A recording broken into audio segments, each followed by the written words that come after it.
we're really proud of, what our players and coaches have been able to do in our tenure, especially in the last 6 years at Alabama, and it's been a lot of fun, and we've had a lot of players have a lot of success. Nick, you and I walked onto the set about 2 minutes ago. It's the first time you're seeing the new college football playoff championship trophy. Crystal ball that you've held many times is gone. What do you make of it on first glance?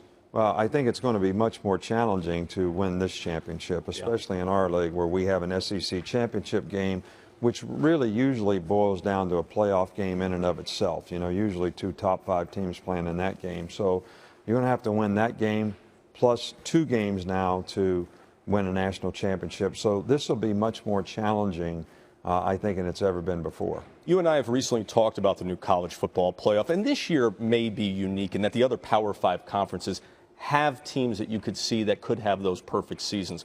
But in most years moving forward here with a 4-team college football playoff, do you suspect that it's 2 SEC teams occupying spots there? Well, I would think that our league would certainly be able to make a case for that.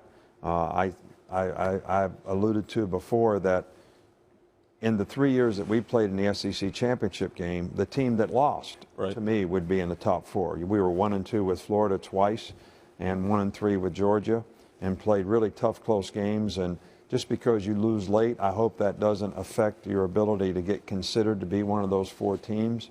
But we've always had other teams that don't even get in the SEC championship game, as we did in 2011 to play LSU in the national championship game. We didn't even get in the SEC championship game. So I think that possibility also exists, to have a team that would qualify that didn't get in the championship game. Let's talk about you and where you're at right now. You're going to your 8th fall camp down in Tuscaloosa, right around the corner there.